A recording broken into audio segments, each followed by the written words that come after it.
നമസ്കാരം. Jose John view എന്ന ഈ ചാനലിലേക്ക് സ്വാഗതം. അങ്ങനെ നമ്മളുടെ നാട്ടിൽ വീണ്ടും പവർ കട്ട് തിരിച്ചെത്തിയിരിക്കുകയാണ്. അപ്പോൾ അതിൻ്റെ ഒരു സാഹചര്യം എൽനീനോ എന്നുള്ള ഒരു പ്രകൃതി പ്രതിഭാസം മൂലം ഈ കൊല്ലം മഴ കുറഞ്ഞതുകൊണ്ട് നമ്മുടെ ഡാമുകളിലൊക്കെ വെള്ളം കുറവാണ് എന്നുള്ളതാണ്. അപ്പോൾ അത് നമുക്കറിയാവുന്നതുപോലെ നമ്മളുടെ കേരളത്തിൽ ഇലക്ട്രിസിറ്റി ജനറേറ്റ് ചെയ്യുന്നത് ഹൈഡ്രൽ പവർ ഉപയോഗിച്ചാണ്, വെള്ളത്തിൻ്റെ പവർ ഉപയോഗിച്ചാണ്. ഇടുക്കി ഡാമാണ് പ്രധാനപ്പെട്ട ഡാം എന്നുള്ള കാര്യവും നമുക്കറിയാം. മഴക്കാലത്ത് ഈ ഡാം നിറച്ച് വെള്ളം കിട്ടും. അപ്പോൾ അത് ഉപയോഗിച്ച് നമുക്ക് ഇലക്ട്രിസിറ്റി പ്രൊഡ്യൂസ് ചെയ്യാൻ സാധിക്കും. അത് ഈ ഇലക്ട്രിസിറ്റി കുറവുള്ള വെള്ളം കുറവുള്ള സമയത്ത് നമ്മൾ പുറമേ നിന്ന് ഇലക്ട്രിസിറ്റി വാങ്ങും. അപ്പോൾ ഇലക്ട്രിസിറ്റി വാങ്ങുന്ന സമയത്ത് അവർക്കത് കുറേ തിരിച്ചു കൊടുക്കേണ്ടതുണ്ട്. സെൻട്രൽ ഗ്രിഡിലേക്ക് കുറേ നമ്മൾ തിരിച്ചു കൊടുക്കണം. ഇപ്പം നമ്മൾ കർക്കിടക മാസമൊക്കെ മഴ മാക്സിമം നിൽക്കുന്ന സമയം നമ്മൾ സാധാരണ ഈ കടം വീട്ടുന്ന സമയമാണ്. ഇപ്പം കടം വീട്ടുന്ന സമയത്ത് നമുക്ക് കടം വീട്ടാൻ പറ്റിയില്ല എന്ന് മാത്രമല്ല, നമ്മളുടെ ആവശ്യത്തിനുള്ള ഇലക്ട്രിസിറ്റി പോലും നമുക്കില്ലാത്ത ഒരു സാഹചര്യമാണ്. അപ്പോൾ ഈ ഒരു സാഹചര്യത്തിലാണ് നമ്മുടെ ഇലക്ട്രിസിറ്റി മിനിസ്റ്റർ പറഞ്ഞത്, നമുക്ക് ചീമേനിയിൽ ഒരു ന്യൂക്ലിയർ ഇലക്ട്രിക് ജനറേഷനുമായി ബന്ധപ്പെട്ട് ഒരു ന്യൂക്ലിയർ പ്ലാന്റ് സ്ഥാപിക്കുന്നതിനെ സംബന്ധിച്ച്, ന്യൂക്ലിയർ എനർജിയിൽ നിന്ന് ഇലക്ട്രിസിറ്റി ഉണ്ടാക്കുന്ന ഒരു പ്ലാന്റ് സ്ഥാപിക്കുന്നതിനെ സംബന്ധിച്ച് അദ്ദേഹം പറയുകയുണ്ടായി. നമുക്കറിയാം, ഇലക്ട്രിസിറ്റി ഉണ്ടാക്കാൻ ഒരുപാട് വഴികളുണ്ട്. അതിൽ ഏറ്റവും നമ്മൾക്കറിയാവുന്ന വഴി ഹൈഡ്രൽ പ്രോജക്റ്റാണ്. ലോകത്തിൽ ഏറ്റവും കുറവ് ഇലക്ട്രിസിറ്റി ഉൽപ്പാദിപ്പിക്കുന്ന ഹൈഡ്രൽ പ്രോജക്റ്റ് ഉപയോഗിച്ചാണ്. തെർമൽ പവർ എന്ന് പറയുന്ന ഒരു മെത്തേഡാണ് ലോകത്തിൽ ഏറ്റവും വ്യാപകമായിട്ട് ഉപയോഗിക്കുന്നത്. കൽക്കരിയോ ഡീസലോ അങ്ങനെയുള്ള സാധനങ്ങൾ കത്തിച്ചിട്ട്, ഫോസിൽ ഫ്യൂവൽസ് കത്തിച്ചിട്ട് ഇലക്ട്രിസിറ്റി ഉണ്ടാക്കുന്ന പരിപാടിയാണ്. ന്യൂക്ലിയർ പവറും വ്യാപകമായിട്ട് അമേരിക്കയിലും ഫ്രാൻസിലും ജപ്പാനിലും ഒക്കെ വളരെ വ്യാപകമായിട്ട് ലോകത്തിലെമ്പാടും ഉപയോഗിക്കുന്ന ഒരു സംഗതി തന്നെയാണ്. ഇന്ത്യയിലെ ന്യൂക്ലിയർ പ്ലാന്റുകൾ ഉപയോഗിച്ചുള്ള ഇലക്ട്രിസിറ്റി ജനറേഷൻ വളരെ കുറവാണ്. ഇപ്പോൾ ഇലക്ട്രിസിറ്റി ജനറേഷൻ എന്ന് പറയുന്നത് ബേസിക്കലി ഒരു തിരിച്ചിൽ ആവശ്യമുണ്ട്. ഇലക്ട്രിസിറ്റി ഒരു തിരിച്ചിൽ ആവശ്യമുണ്ട്. ഈ തിരിയുന്ന സാധനത്തിലേക്ക് ഒരു മാഗ്നറ്റ് കണക്ട് ചെയ്യും. ആ മാഗ്നറ്റ് ഒന്നുകിൽ ഒരു സ്പ്രിങ്ങിൻ്റെ ഉള്ളിൽ മാഗ്നറ്റ് തിരിയും, അല്ലെങ്കിൽ ഒരു മാഗ്നറ്റുകൾ വെച്ചിട്ടുള്ള സ്ഥലത്ത് ഒരു സ്പ്രിങ് തിരിയും. എന്തായാലും മാഗ്നറ്റും മെറ്റലിൻ്റെ ഒരു ചുരുളും ആണ് അടിസ്ഥാനമായിട്ടുള്ള സംഗതി എന്ന് പറയുന്നത്.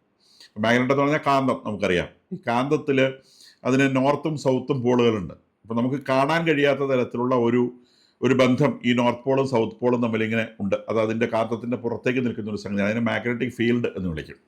അത് മാഗ്നറ്റിൻ്റെ അടുത്തേക്ക് എന്തെങ്കിലും കൊണ്ടുചെല്ലുമ്പോൾ ആകർഷിക്കപ്പെടുന്നൊക്കെ നമുക്കറിയാം. അതിൽ തൊടേണ്ട ആവശ്യമില്ല. മാഗ്നറ്റിക് ഫീൽഡിൻ്റെ ഉള്ളിൽ കടന്നു കഴിഞ്ഞാൽ ഇരുമ്പിൽ ആകർഷണ ബലം അനുഭവപ്പെടും. പക്ഷേ ആകർഷണ ബലം അനുഭവപ്പെടുന്ന മാഗ്നറ്റിക് ഫീൽഡ് നമുക്ക് കാണാൻ പറ്റില്ല.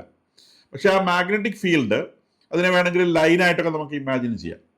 അതിനെ ഒരു ഇരുമ്പിൻ്റെ ഒരു മെറ്റലിൻ്റെ കോയിൽ കൊണ്ട്, ചെമ്പിൻ്റെ കോയിലാണ് സാറിന് ഉപയോഗിക്കുക, കോയിൽ കൊണ്ട് കട്ട് ചെയ്ത് കഴിഞ്ഞാൽ ആ ചെമ്പിൻ്റെ കോയിലിൽ ഇലക്ട്രിസിറ്റി ജനറേറ്റ് ചെയ്യപ്പെടും, അല്ലെങ്കിൽ ഇലക്ട്രോൺസ് ജനറേറ്റ് ചെയ്യപ്പെടും. ആ ഇലക്ട്രോൺസ് ആണ് നമ്മൾ ഇലക്ട്രിസിറ്റി ആയിട്ട് ഉപയോഗിക്കുന്നത്.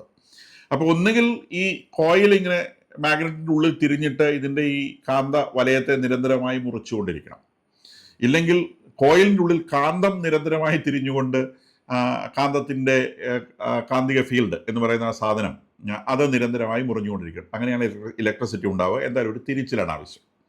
അപ്പോൾ ഈ തിരിച്ചിലുണ്ടാക്കാൻ വേണ്ടി നമുക്ക് എന്ത് ചെയ്യാൻ പറ്റും? തിരിച്ചിലുണ്ടാക്കാൻ വേണ്ടിയാണ് നമ്മൾ ഈ ഇലക്ട്രിസിറ്റി ജനറേഷനിൽ ഹൈഡ്രൽ പ്രോജക്റ്റിലാണെങ്കിൽ വെള്ളം, ഒരു ടർബൈൻ എന്ന് പറയുന്ന സാധനം, വാട്ടർ വീൽ എന്നൊക്കെ പറഞ്ഞ് കണ്ടിട്ടില്ലേ? വാട്ടർ വീലൊക്കെ പോലെയുള്ള സാധനത്തിൻ്റെ മുകളിലേക്ക് വെള്ളം വീഴും. വെള്ളം വീഴുന്ന സമയത്ത് അതിങ്ങനെ തിരിയും. ആ തിരിയുന്ന സാധനത്തിലേക്ക് ഈ കാന്തം ഘടിപ്പിച്ചാൽ മതി, കാന്തം ഇങ്ങനെ തിരിഞ്ഞുകൊണ്ടിരിക്കും. അല്ലെങ്കിൽ ഈ പറഞ്ഞ സ്പ്രിങ് ഘടിപ്പിച്ചാൽ മതി, അത് തിരിഞ്ഞുകൊണ്ടിരിക്കും. അപ്പോൾ അത് തിരിക്കുന്ന പ്രോസസ്സാണ് വാസ്തവത്തിൽ ഈ വെള്ളം ചെയ്യുന്നത്. വെള്ളം വന്ന് വീഴുമ്പോൾ വാട്ടർ വീൽ ഉപയോഗിച്ച് നിങ്ങൾക്ക് ഇത് ചെയ്യാം. ഇനി മറ്റുള്ള കാര്യങ്ങളിലൊക്കെ ഈ വെള്ളം വീഴുന്നതിന് പകരം സ്റ്റീമാണ് ഉപയോഗിക്കുക, ആവി. അതിശക്തമായിട്ട് ആവി ഈ വാട്ടർ വീല് പോലത്തെ ഒരു സാധനത്തിൻ്റെ മുകളിലേക്ക് വീഴുന്ന സമയത്ത് ആ വീൽ ഇങ്ങനെ തിരിഞ്ഞു കളിക്കും. വാട്ടർ വീല് തിരിയുന്നത് പോലെ തന്നെ സ്റ്റീം ഉപയോഗിച്ച് നമുക്ക് തിരിക്കാൻ പറ്റും. അപ്പോൾ ഈ സ്റ്റീം എങ്ങനെ ഉണ്ടാക്കാൻ പറ്റും? സ്റ്റീം ഉണ്ടാക്കാൻ പറ്റുന്നത് ചൂടാക്കിയിട്ടാണ്. അപ്പോൾ നല്ലോണം വെള്ളം തിളപ്പിച്ച് കഴിഞ്ഞാൽ സ്റ്റീം ഉണ്ടാവും. ആ സ്റ്റീം ഉണ്ടാക്കാൻ വേണ്ടിയുള്ള ചൂട് എവിടെ നിന്ന് കിട്ടും എന്നുള്ളതാണ് ചോദ്യം. ആ ചൂടുണ്ടാക്കാൻ വേണ്ടിയാണ് ഒന്നുകിൽ നമ്മുടെ ഫോസിൽ ഫ്യൂവൽസ്, അതായത് കോള്, കൽക്കരിയാണ് ഏറ്റവും കൂടുതൽ ഉപയോഗിക്കുന്നത്, കോള് കത്തിക്കുന്നു, അല്ലെങ്കിൽ ഡീസലോ അതുപോലത്തെ സാധനങ്ങൾ കത്തിച്ച് നമുക്ക് ചൂടുണ്ടാക്കാം.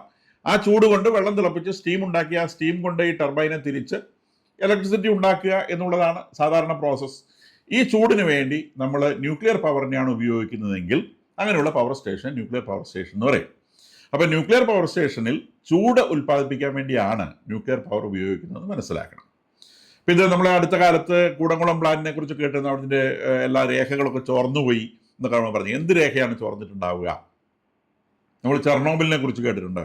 റഷ്യയിലെ ചെർണോബിൾ പവർ പ്ലാന്റ് പൊട്ടി, വലിയ അപകടം ഉണ്ടായി. Nuclear power plants ആണൊക്കെ.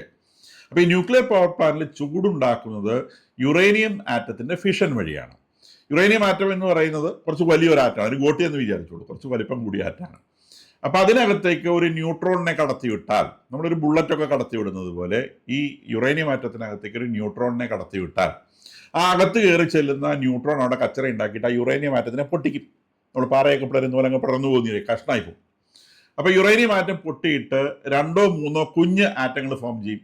കുഞ്ഞ് ആറ്റങ്ങൾ എന്ന് പറയുമ്പോൾ യുറേനിയം അല്ല കേട്ടോ, ആറ്റത്തിന്റെ ഒക്കെ പേര് മാറും. അപ്പൊ അതിനകത്തുള്ള നമ്പർ ഓഫ് പ്രോട്ടോണിന്റെയും ഇലക്ട്രോണിന്റെ എണ്ണം അനുസരിച്ച് ആറ്റത്തിന്റെ പേര് മാറും.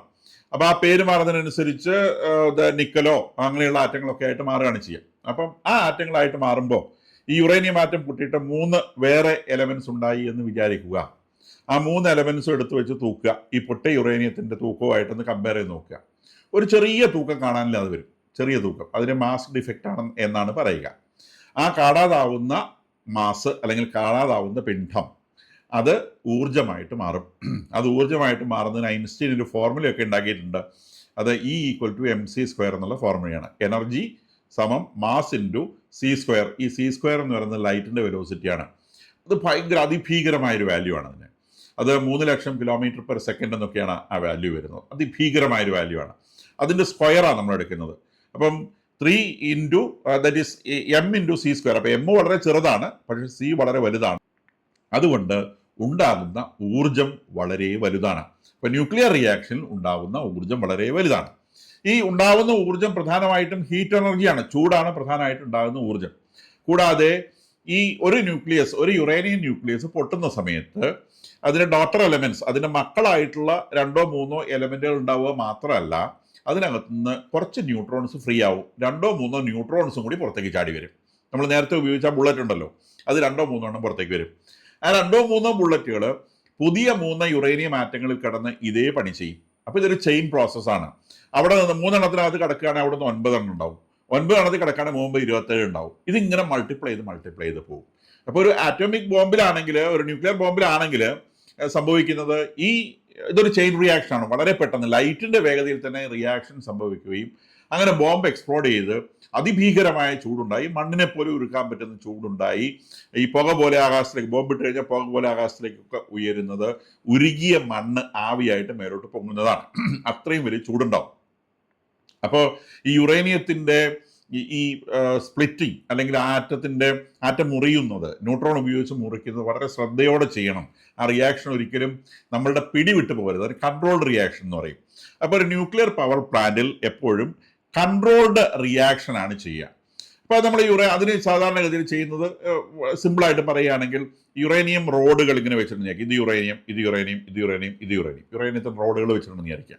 അപ്പൊ ഇവിടെയൊക്കെ ഈ റിയാക്ഷൻ നടന്നുകൊണ്ടിരിക്കുന്നു. ന്യൂട്രോൺസ് ഇങ്ങനെ ഇതിനകത്ത് ഇവിടുന്ന് ഇങ്ങോട്ട് ഒഴുകിക്കൊണ്ടിരിക്കും.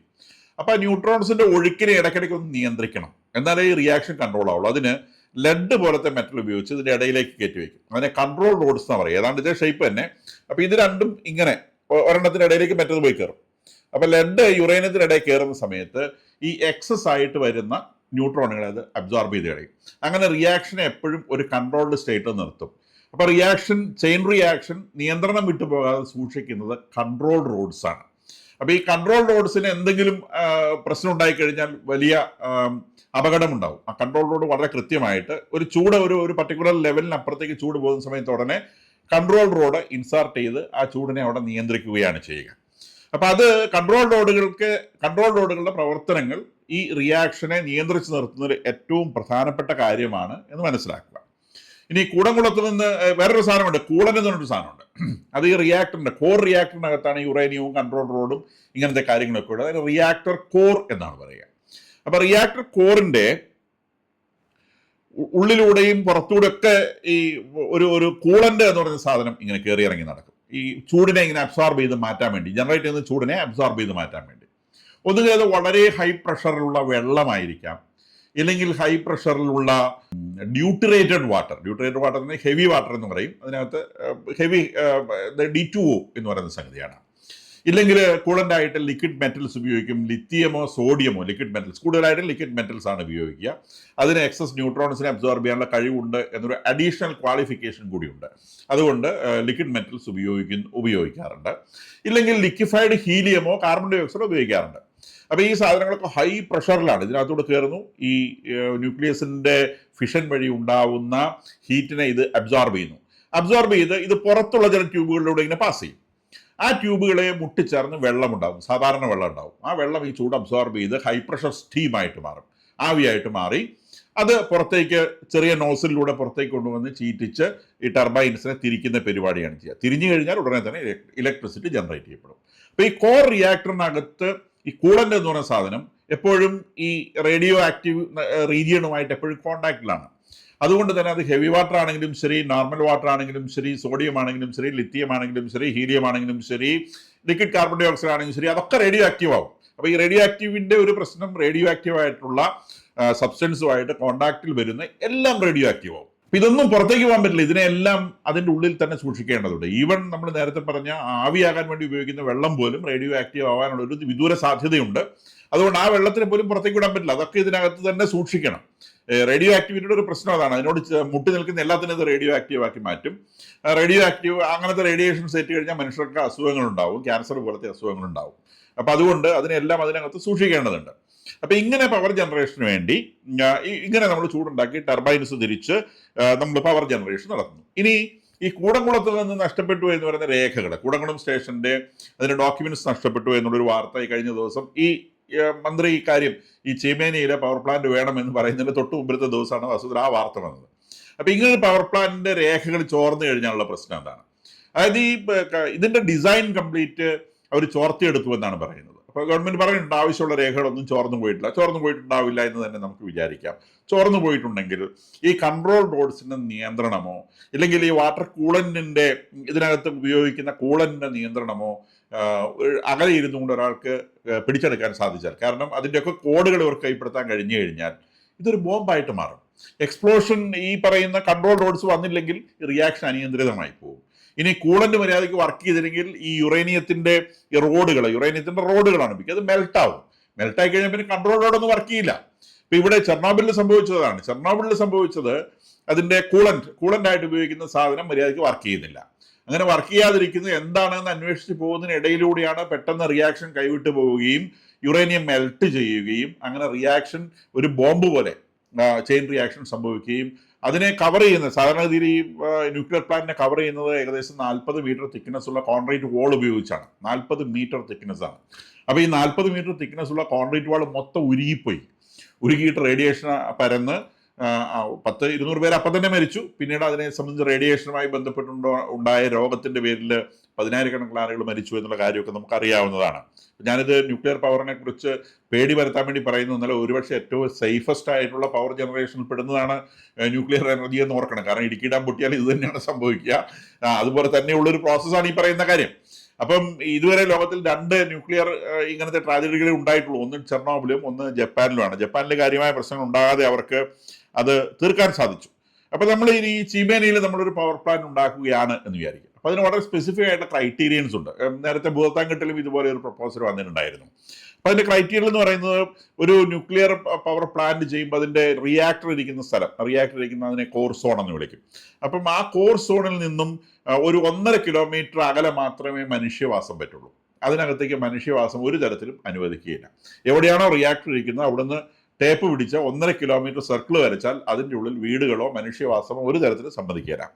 ഇനി സ്റ്റെറിലൈസ്ഡ് സോൺ എന്ന് പറയുന്ന വേറൊരു റീജിയൻ ഉണ്ട്. അത് ഇതിന്റെ 5 മീറ്റർ റേഡിയസിൽ വരുന്ന സ്ഥലമാണ്. ആ 5 മീറ്റർ റേഡിയസിനുള്ളിൽ പരമാവധി 20,000 ആളുകൾ മാത്രമേ ഉണ്ടാവാൻ പാടുള്ളൂ. അത് ചിതറ ജീവിക്കുന്ന പരമാവധി 20,000 ആളുകൾ മാത്രമേ ഉണ്ടാവാൻ പാടുള്ളൂ. ഇനി ഒരു 10,000 ആളുകൾ ഒന്നിച്ച് താമസിക്കുന്ന ഒരു ഗ്രാമം പോലത്തെ ഒരു സംഗതി ഉണ്ടെന്ന് ഒരു വില്ലേജ് ഉണ്ടെന്ന് വിചാരിക്കുക. അത് 10 കിലോമീറ്റർ എങ്കിലും അകലെയായിരിക്കണം. അങ്ങനെ 10 കിലോമീറ്റർ അകലെയാണെങ്കിൽ മാത്രമേ ഒരു ന്യൂക്ലിയർ പവർ പ്ലാന്റ് സ്ഥാപിക്കാനുള്ള അനുമതി ലഭിക്കുകയുള്ളൂ. ഇനി ഒരു മുനിസിപ്പാലിറ്റി പോലത്തെ ഒരു 1,00,000 ആളുകളൊക്കെ ഒന്നിച്ച് താമസിക്കുന്ന ഒരു റീജിയൻ അത് 30 കിലോമീറ്റർ അകലെയായിരിക്കണം. അപ്പൊ ഇങ്ങനെയുള്ള സ്പെസിഫിക്കേഷൻസ് പ്രധാനമായിട്ടുണ്ട്. കൂടാതെ 16 കിലോമീറ്റർ റീജിയനെ എമർജൻസി പ്ലാനിംഗ് സോൺ എന്നാണ് പറയുന്നത്. ഈ 16 കിലോമീറ്റർ ചുറ്റളവിലുള്ള മുഴുവൻ ജീവജാലങ്ങളുടെയും കൃത്യമായ ഡീറ്റെയിൽസ് ഈ ന്യൂക്ലിയർ പവർ പ്ലാന്റിൽ ഉണ്ടായിരിക്കണം. ഒരു ന്യൂക്ലിയർ ലീക്ക് ഉണ്ടായിക്കഴിഞ്ഞാൽ എത്രയും വേഗം ഈ 16 കിലോമീറ്റർ ഭാഗത്തുള്ളവരെ മുഴുവൻ ഒഴിപ്പിച്ചു മാറ്റണം. അപ്പൊ അതുകൊണ്ട് ഇത്രയും സിസ്റ്റമാറ്റിക് ആയിട്ട് ചെയ്യാൻ കഴിയുന്ന ഒരു സാഹചര്യത്തിൽ മാത്രമാണ് ഒരു ന്യൂക്ലിയർ പവർ പ്ലാന്റ് സ്ഥാപിക്കാൻ സാധിക്കുക എന്നുള്ളത് മനസ്സിലാക്കുക. അപ്പോൾ നമ്മൾ ഈ ന്യൂക്ലിയർ പവർ പ്ലാന്റിനെ കുറിച്ചിട്ട് മിനിമം ഡീറ്റെയിൽസ്, വളരെ മിനിമം ആയിട്ടൊരു ഡീറ്റെയിൽസ് പറഞ്ഞു തന്നേ ഉള്ളൂ. ഇപ്പോൾ പവർ ജനറേഷൻ നമ്മൾ വിൻഡ് എനർജി, സോളാർ എനർജി എന്നൊക്കെ പറഞ്ഞ് ഒരുപാട് എനർജികൾ വരുന്നുണ്ട്. പക്ഷേ വളരെ കോൺസെൻട്രേറ്റഡ് ആയിട്ടുള്ള ഹൈ വോൾട്ടേജിലുള്ള എനർജി കിട്ടണമെങ്കിൽ അതുകൊണ്ടൊന്നും നടക്കുകയില്ല. അതിന് നമുക്ക് പവർ സ്റ്റേഷൻസ് തന്നെ വേണം. ഇപ്പോൾ കേരളത്തെ സംബന്ധിച്ച് ഒരു തെർമൽ പവർ സ്റ്റേഷൻ നമ്മൾ കായംകുളത്ത് സ്ഥാപിച്ചിരുന്നു, കൽക്കരിയിൽ നിന്ന്. അത് അങ്ങേയറ്റം പൊള്യൂട്ടിംഗ് ആണ്. ഒരു ന്യൂക്ലിയർ പവർ സ്റ്റേഷനെ സംബന്ധിച്ച് അത് സേഫായി പ്രവർത്തിക്കുന്നിടത്തോളം കാലം ഏറ്റവും best form of energy generation ആണ്. അതിനകത്ത് ഒന്നും പുറത്തേക്ക് വരാനില്ല. നമ്മളിപ്പോൾ ഈ പറയുന്ന ഇടുക്കി ഡാം പോലത്തെ ഒരു ഫെസിലിറ്റി ഉണ്ടാക്കണമെങ്കിൽ എത്രയോ സ്ക്വയർ കിലോമീറ്റർ ഭൂമിയാണ് വെള്ളത്തിനടിയിൽ പെട്ടുപോകുന്നത്. ഇവിടെ അങ്ങനെയൊന്നും കുറച്ച് സ്ഥലം മതി. ഈ പവർ പ്ലാന്റ് സ്ഥാപിക്കാനൊക്കെ വളരെ മിനിമം സ്ഥലം മതി. അതിനകത്ത് ഒരു ആക്സിഡന്റ് ഉണ്ടാവുന്നില്ല എങ്കിൽ എനർജി ജനറേഷന് ഇന്ന് നിലവിലുള്ള എനർജി ജനറേഷൻ മെത്തേഡ്സിൽ ഏറ്റവും ബെസ്റ്റ് എനർജി ജനറേഷൻ മെത്തേഡാണ് ന്യൂക്ലിയർ പവർ പ്ലാന്റ് എന്ന് പറയുന്നത്. ചീപ്പൊന്നും അല്ല, എനർജി ജനറേഷൻ ഏറ്റവും ചീപ്പ് എന്ന് പറയുന്നത് ഹൈഡ്രോ പ്രോജക്റ്റ് തന്നെയാണ്. പിന്നെ വരുന്നത് തെർമൽ പവർ പ്ലാന്റ് ആണ്. അതിനുശേഷമേ ഇത് വരുള്ളൂ. നമ്മളെ സംബന്ധിച്ച് യുറേനിയം നമ്മുടെ നാട്ടിൽ അവൈലബിൾ അല്ല, നമ്മൾ ഇമ്പോർട്ട് ചെയ്യണം. ഓസ്ട്രേലിയയിൽ നിന്നൊക്കെയാണ് നമ്മൾ യുറേനിയം ഇമ്പോർട്ട് ചെയ്യുന്നത്. കുറച്ച് മിനിമം കാര്യങ്ങൾ പറയാൻ വേണ്ടിയാണ് ഈ വീഡിയോ ചെയ്തത്. ഈ വീഡിയോ നിങ്ങൾക്ക് ഇഷ്ടമായെങ്കിൽ ഈ ചാനൽ സബ്സ്ക്രൈബ് ചെയ്യുക, ഷെയർ ചെയ്യുക.